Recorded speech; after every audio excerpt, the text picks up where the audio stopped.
Headlines के प्रायोजक blue diamond resto in front of bank मोड़ थाना, धनबाद।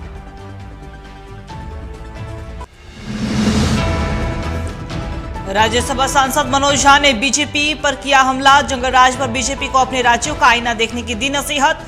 कहा पीएम मोदी और सरकार इवेंटबाजी में व्यस्त।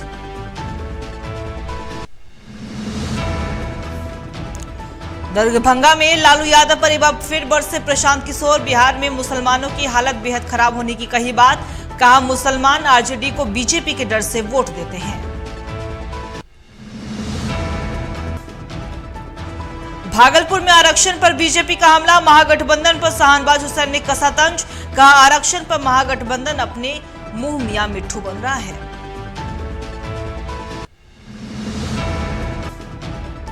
शिक्षा विभाग के अपर मुख्य सचिव के पाठक का एक्शन। एमएलसी संजय सिंह की पेंशन पर लगाई रोक।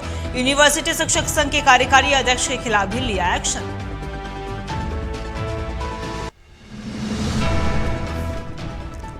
पटना में सेप्टिक टैंक की सफाई के दौरान मजदूर की मौत। मजदूर के पास नहीं था कोई सुरक्षा उपकरण। टैंक में फैले जहरीले गैस से दम घुटने से हुई मौत।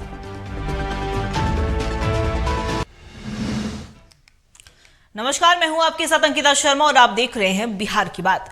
आरजेडी के प्रदेश और जिला प्रवक्ताओं के साथ बैठक के बाद आरजेडी प्रवक्ता और राज्यसभा सांसद मनोज झा ने कहा कि आरजेडी अब बीजेपी के दुष्प्रचार का जोरदार जवाब देगी। उन्होंने कहा कि बीजेपी देश की सुरक्षा में नाकाम है। प्रधानमंत्री मोदी और उनकी सरकार को इवेंटबाजी से फुर्सत नहीं है। और मनोज झा ने कहा कि जंगल राज का राग अलापने वाली बीजेपी को अपनी राज्यों का आईना देखना चाहिए। उन्होंने कहा कि तेजस्वी यादव बीजेपी के गले की फांस बन गए हैं और बीजेपी की कई पीढ़ियां भी उन्हें नहीं साध सकती।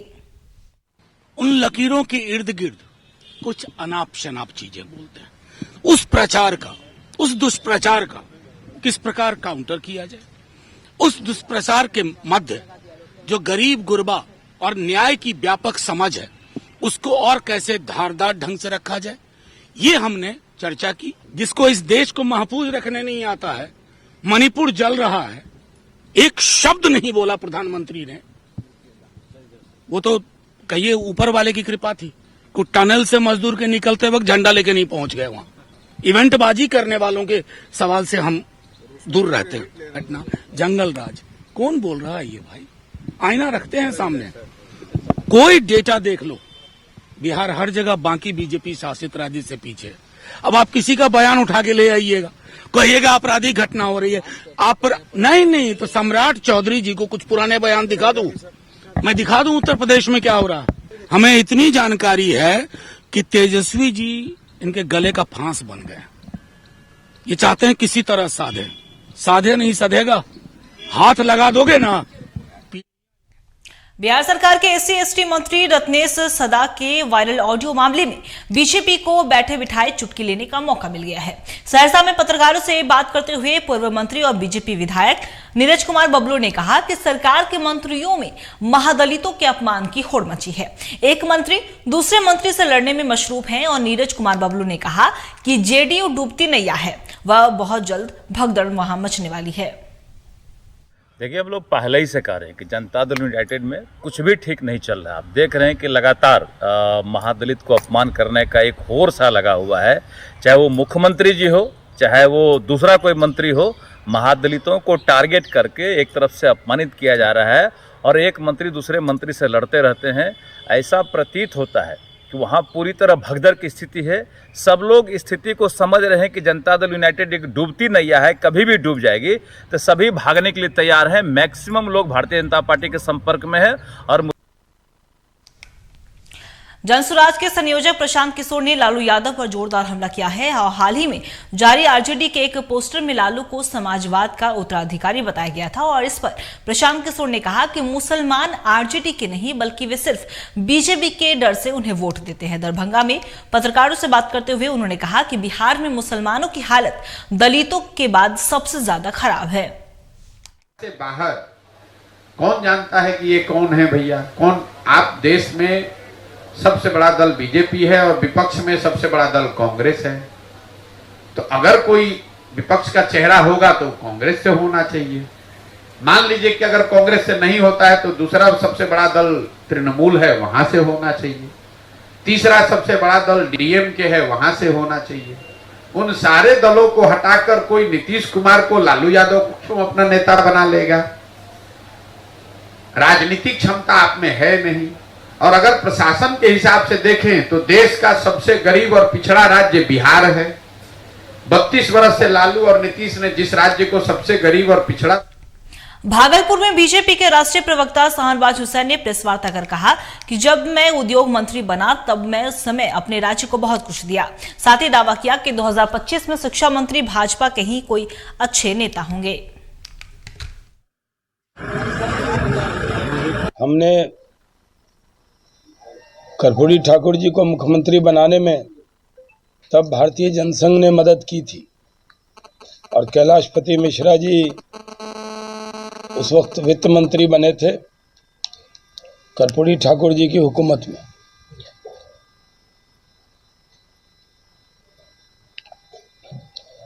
आपको याद होगा कि कर्पूरी जी जब मुख्यमंत्री बने तो भारतीय जनता पार्टी के सहयोग से बने। 89 में भी लालू यादव जब मुख्यमंत्री बने, जो पिछड़ी जाति से आते हैं, उसमें भारतीय जनता पार्टी का सहयोग था। हमारे विधायकों के समर्थन से वो। बेगूसराय में मटिहानी से जेडीयू विधायक राजकुमार सिंह सदर अस्पताल में डॉक्टर पर जमकर बरसते हुए नजर आए। दरअसल विधायक राजकुमार सिंह बम ब्लास्ट में घायल बच्चों से मिलने सदर अस्पताल पहुंचे थे, जहां मरीज के परिजनों ने सही से इलाज नहीं होने की शिकायत की। इसके बाद ड्यूटी पर बैठे डॉक्टरों के पास विधायक पहुंचे, जहां डॉक्टर और विधायक के बीच बहस हो गई।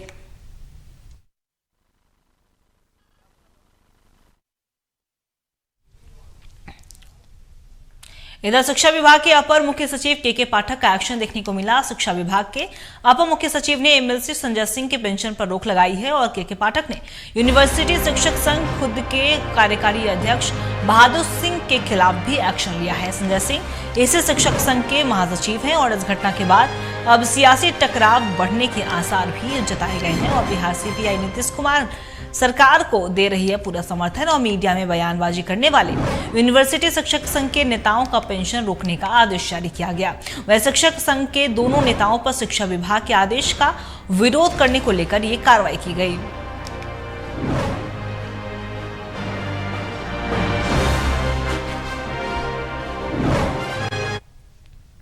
पटना के दानापुर थाना क्षेत्र के तकिया पर स्थित चित्रकूट नगर में सेप्टिक टैंक साफ करने के दौरान एक मजदूर की मौत हो गई। जानकारी के अनुसार सफाई के इस दौरान मजदूर के पास कोई सुरक्षा उपकरण नहीं था और मृतक की पहचान किशन राम के रूप में हुई है। मृतक दानापुर नगर परिषद में सरकारी सफाई कर्मी के रूप में कार्यरत था। बताया जा रहा है कि जैसे ही वह सेप्टिक टैंक के अंदर गया, वहां जहरीले गैस के कारण उसका दम घुटने से अंदर ही बेहोश हो गया और उसकी मौत हो गई। माना किया, पापा को जबरदस्ती बैठा दिया। सुबह में आए थे हम, पापा को माना कि नहीं जाए, पापा जबरदस्ती बैठे, बोले तुरंत आ जाएगा। कौन कौन लेकर थे? वो मकान मालिक है था लड़का। कहाँ से? 9 नंबर। तो क्या हुआ? फिर पापा चेम्बर में हिला, पापा हिले तो तस्लीम कर दी। क्या चीज़ के टंकी में गिरे थे? खाना टंकी था, उसी में गिर गए।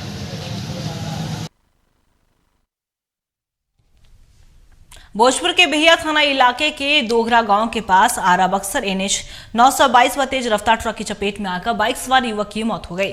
बाइक पर सवार दूसरा युवक गंभीर रूप से घायल है और मृतक की पहचान पटना जिले के विक्रम थाना क्षेत्र के नगहरा गांव निवासी 35 साल के संजीव रंजन के रूप में की गई। घटना की सूचना पर पहुंची पुलिस ने जख्मी युवक को इलाज के लिए बिहिया स्थित सामुदायिक स्वास्थ्य केंद्र पहुंचाया। फिलहाल थानाध्यक्ष उदय भानु सिंह ने शव को पोस्टमार्टम के लिए सदर अस्पताल भेज दिया है।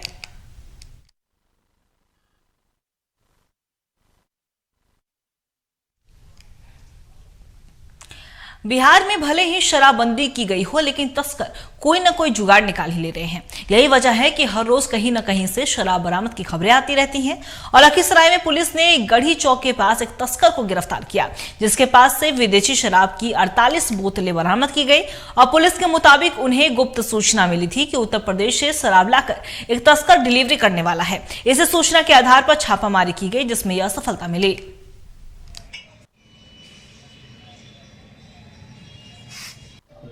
सूचना मिला था कि क्यू रेलवे स्टेशन से एक व्यक्ति दारू लेके जा रहा है तो सूचना के आधार पर गढ़ी चौक के पास एक व्यक्ति को बैग में इंग्लिश दारू के साथ टोटल 48 बोतल 375 ml का मैकडबल नंबर 1 और ओल्ड रम पकड़ा। इस व्यक्ति का नाम रमन कुमार, जो बिजुलिया सामू का रहने वाला है।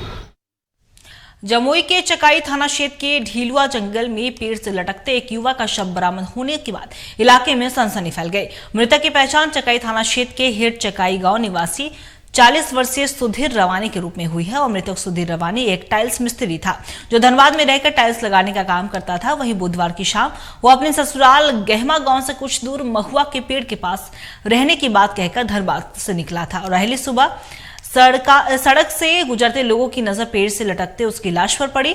चकाई थाना अध्यक्ष अखिलेश्वर प्रसाद ने शव को कब्जे में लेकर पोस्टमार्टम के लिए भेज दिया है और साथ ही पूरे मामले की छानबीन में भी शुरू हो गई है। मोबाइल बज रहा, वहाँ से आए थे तब बोल रहे थे हम मर जाए हम कितना समझा के भेजे, दोस्त बुलाया था हम नहीं भेज रहे थे। फिर तकरार किया, मेरा गोतना गोतनी सब लड़ने लगा, मेरा पीछे हमको मारा। अच्छा आई खोए गए, बोला कि बोले तो सुमित बाबू पापा आया है कल ना बेटी ना आया हो यहाँ। तब बोल 3 बजे फोन करके कि हम आ रहा कल इधर से 2-4 गो गोरखिया देखा, मोबाइल बज रहा था, देखा मोबाइल कहाँ बज रहा है, ताकि देखा फांसी लगा ले तो हल्ला किया कि नहीं एगो बैग टांगल है, एगो लड़का को फांसी लगा। वक्त हो चला एक छोटे से ब्रेक का, जल्द लौटेंगे।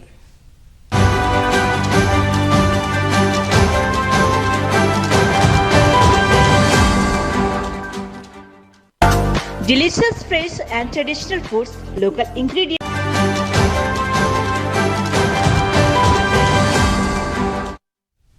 ब्रेक के बाद स्वागत है आपका बढ़ेंगे खबरों की ओर। नवादा शहर के कचहरी रोड में जिला प्रशासन की ओर से अतिक्रमण हटाओ अभियान चलाया गया। सड़क पर अवैध रूप से दुकान लगाने वाले फुटपाथ दुकानदारों पर कार्रवाई करते हुए नगर परिषद की ओर से दुकानों को जब्त करने की कार्रवाई की गई और इस दौरान सड़क पर खड़े कई वाहनों को भी जब्त किया गया। वहीं डीएसपी, एसडीओ और नगर परिषद के अधिकारियों ने दुकानदारों को चेतावनी देते हुए कहा कि फुटपाथ पर कब्जा करने पर सामानों को जब्त करने की कार्रवाई के साथ साथ जुर्माना और मुकदमा भी दर्ज किया जाएगा।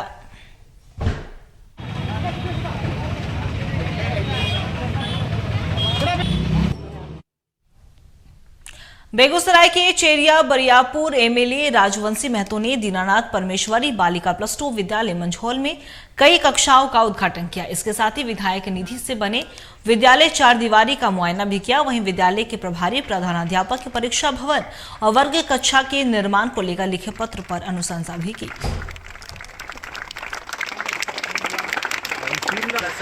पहले तो आपको भी धन्यवाद देते हैं और बालिका के लिए शुरू से हम आए तो जब यहाँ इस स्कूल पर जब आए गठन करने के लिए समिति का, उसी समय हमको देखने को मिला कि यहाँ पर बालिका बच्ची लोग इतना ज़्यादा संख्या में पढ़ती है और यहाँ के प्राचार्य जी जो उनसे भी बात किए तो कहे कि ये देखिए।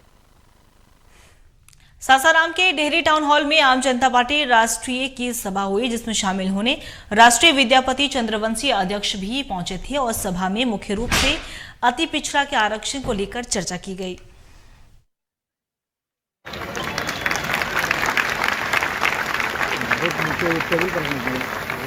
के नेता, शोषित वंचित समाज के नेता, सबसे बड़ी बात है कि आज देखिए 15 वर्ष लालू जी ने शासन किया और 18 वर्ष अब करीब करीब नीतीश जी का भी शासन का होने जा रहा है। अब देखिए कि लालू जी के शासन काल में क्या मिला नहीं मिला, ये बात बोलने की जरूरत नहीं है, सभी लोग जानते हैं। लेकिन नीतीश जी के शासन काल में तनख्वाह नहीं बढ़ा, किसी की मजदूरी नहीं बढ़ी, लेकिन जमीन का दाम पूरा बढ़ गया बिहार में। क्या गलत है? नीतीश जी के शासन काल में यदि कुछ बढ़ा तो जमीन। इधर 15 से 20 दिसंबर के बीच बौद्ध धर्मगुरु दलाई लामा के बोधगया आएंगे। वहीं सुरक्षा कारणों से उनके आने की तारीख को सार्वजनिक नहीं किया गया है। वहीं दलाई लामा 29 से बोध गया के कालचक्र मैदान में अपने भक्तों को आध्यात्मिक प्रशिक्षण देंगे। नए साल की 1 जनवरी को उनके दीर्घायु के लिए कालचक्र मैदान में विशेष पूजा होगी और इससे पहले 20 दिसंबर को दलाई लामा महाबोधि सांस्कृतिक केंद्र में Dalai Lama international song forum के कार्यक्रम में शरीक होंगे। इस कार्यक्रम में मुख्यमंत्री नीतीश कुमार शामिल होंगे और श्रीलंका, जापान, कोरिया, वियतनाम सहित 30 देशों से 2500 लोग इस कार्यक्रम में शामिल होंगे। वहीं कार्यक्रम की तैयारियों को लेकर जिला प्रशासन ने कवायद भी शुरू कर दी है। अब बोधगया निगम परिषद के कार्यपालक पदाधिकारी अभिषेक आनंद ने दुकानदारों से अतिक्रमण हटाने को कहा है। वहीं सुरक्षा को लेकर भी उच्च स्तर की तैयारियां जारी है।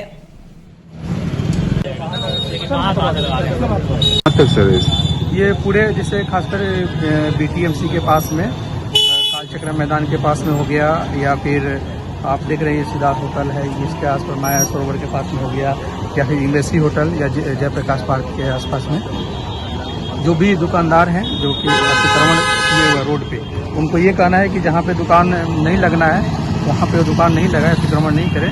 वो जो भी एक चिन्ह किया हुआ लाइन है उस लाइन से उधर ही रहें। प्रधानमंत्री नरेंद्र मोदी के आह्वान पर पूरे देश में जिला स्तरीय पर कबड्डी प्रतियोगिता का आयोजन किया जा रहा है। इसी आलोक में बिहार भाजपा किसान मोर्चा के बैनर तले पटना सिटी के मनोज कमलिया स्टेडियम में नमो कबड्डी प्रतियोगिता का आयोजन किया गया और इस प्रतियोगिता में राज्य के 8 जिला की टीम भाग ले रहे हैं।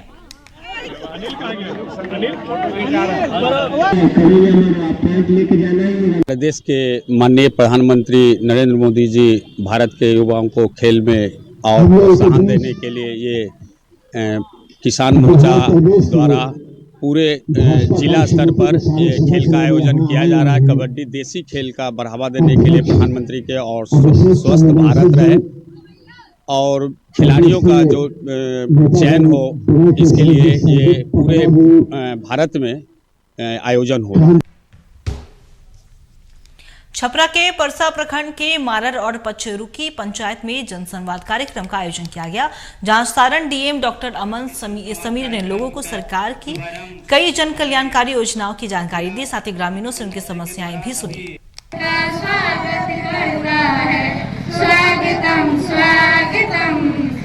कार्यक्रम जो है वो सभी स्थलों पे हम लोग कर रहे हैं और उसमें जनता के जो फीडबैक है, समस्याएं हैं, उसके संबंध में और जो योजनाएं हैं उस योजनाओं की जानकारी हम लोग प्राप्त कर रहे हैं और भविष्य में जो योजनाएं जो जनता के सुझाव के द्वारा जो दी जानी है उसके संबंध में हम लोग जानकारी ले रहे हैं और सभी चीज़ों को हम एकत्रित करके अपने स्तर से और जो बात जो राज्य सरकार को जाएगी।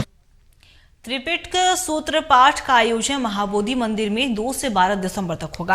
अंतर्राष्ट्रीय त्रिपिटक सूत्र पाठ का आयोजक देश वियतनाम बौद्ध संघ है और इसका आयोजन international Tripitaka Sutra Path council, light of Buddhadharma foundation international व इंटरनेशनल बुद्धिस्ट कॉन्फेडरेशन कर रहा है और इसमें बिहार के राज्यपाल और कंबोडिया एम्बेसडर भी शामिल होंगे। आप जानते हैं कि 12 से 13 कंट्री के लोग, देशों के लोग पार्टिसिपेट करते हैं और ये 2 दिसंबर से 12 दिसंबर तक यहाँ पे आयोजित होता है और पूरा शेड्यूल हमारे वेबसाइट पे भी है, हमारे रजिस्ट्रेशन इंफॉर्मेशन काउंटर पे उपलब्ध है और हम जितना अधिक से अधिक लोगों को इसके बारे में बता सकें वो हम प्रयास कर रहे हैं डिजिटल माध्यम से और प्रिंट मीडिया के माध्यम से, वो सोशल मीडिया के माध्यम से सब तरह से ना हम इसका प्रचार प्रसार जो भी है वो सारे लोगों को मुहैया करें। अब ये बताएं आज कितने देश के लोग यहाँ आएंगे? यहाँ पे 12 देशों से भिक्षु और उनके उपासक। बिहार की बात में बस इतना ही। बने रही खबरों के लिए T45 के साथ दीजिए इजाजत। नमस्कार।